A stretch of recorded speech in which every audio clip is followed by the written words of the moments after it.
ನಮಸ್ತೆ ಗೆಳೆಯರೇ. ಇವತ್ತಿನ ಕಾನ್ಸೆಪ್ಟು ಏನಂತ ಅಂದರೆ, ನಮ್ಮ ರಾಜ್ಯ ಸರ್ಕಾರ ದ್ವಿಭಾಷಾ ನೀತಿಯನ್ನು ಜಾರಿಗೊಳಿಸ್ತಾ ಇದೆ. ಇದರ ಕಾನ್ಸೆಪ್ಟು ಏನಂತ ಅಂದರೆ, ನಮ್ಮ ರಾಜ್ಯದಲ್ಲಿ ಎಲ್ಲ ಮಕ್ಕಳು ಹಿಂದಿಯಲ್ಲಿ ಫೇಲ್ ಆಗ್ತಾ ಇದ್ದಾರೆ ಮತ್ತು ಹಿಂದಿ ಪಾಸ್ ಮಾಡೋಕ್ಕಾಗ್ತಾ ಇಲ್ಲ ಅಂತಂದು ಈ ಹಿಂದಿ ಭಾಷೆನ ತೆಗಿಬೇಕು ಅಂತಂದು ನಮ್ಮ ರಾಜ್ಯ ಸರ್ಕಾರ ನಿರ್ಧಾರ ಮಾಡಿದೆ.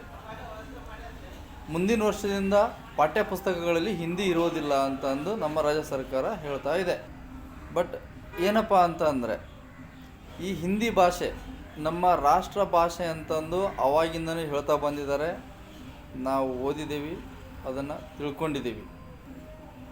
ಆದರೆ ಹಿಂದಿ ಭಾಷೆ ಒಂದು ನಮ್ಮ ಪಕ್ಕದ ರಾಜ್ಯದ ಭಾಷೆ, ಒಪ್ಕೊಳ್ಳೋಣ, ನೀವು ಒಪ್ಕೊಳ್ತೀರಿ.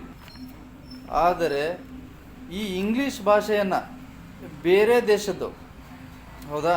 ಆದರೆ ಈ ಇಂಗ್ಲೀಷ್ ಭಾಷೆ ನಮ್ಮ ದೇಶವನ್ನು ಆಳಿದಂತಹ ಭಾಷೆ ಮತ್ತು ಆ ಇಂಗ್ಲೀಷ್ ದೇಶದ ನಮ್ಮ ದೇಶದೊಳಗೆ ಸಂಪತ್ತನ್ನು ದೋಚಿದಂತಹ ದೇಶದ ಭಾಷೆ. ಅದನ್ನಿಗೆ ನಮಗೇನಕ್ಕೆ ಬೇಕು? ಅದನ್ನು ತೆಗೀರಿ. ಆ ಭಾಷೆಯಲ್ಲಿ ಮಕ್ಕಳು ಫೇಲ್ ಆಗ್ತಾ ಇದ್ದಾರೆ ಮತ್ತು ಪಾಸ್ ಆಗ್ತಾ ಇಲ್ಲ. ಇನ್ನೊಂದು ಏನಂತ ಅಂದರೆ, ಈ ಇಂಗ್ಲೀಷ್ ಭಾಷೆ ಎಲ್ಲ CBSE ಅಂತ ಇದ್ದಾರೆ. ಎಲ್ಲ ದೊಡ್ಡ ದೊಡ್ಡ ಸ್ಕೂಲ್ ಇರೋದಲ್ಲೇ CBSE ಸ್ಕೂಲ್ ಮತ್ತು ಇಂಗ್ಲೀಷು. ಎಲ್ಲ ರಾಜಕಾರಣಿ ವ್ಯಕ್ತಿಗಳು ಇರೋದೇ ಇಂಗ್ಲೀಷ್ ಸ್ಕೂಲು. ಅದೇನಕ್ಕೆ ಬೇಕು? ಎಲ್ಲ ಶ್ರೀಮಂತರ ಮಕ್ಕಳು ಕನ್ನಡ ಕಲಿತಾರೆ, ಕನ್ನಡ ಬೆಳೆಸ್ತಾರೆ, ಉಳಿಸ್ತಾರೆ ಮತ್ತು ಹಾರೈಸ್ತಾರೆ.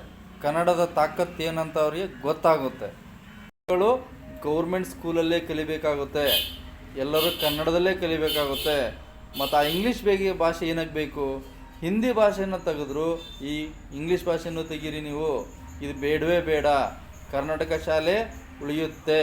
ಉಳಿಸಿ ಬೆಳೆಸಿ, ಕನ್ನಡವನ್ನು ಉಳಿಸಿ ಮತ್ತು ಬೆಳೆಸಿ.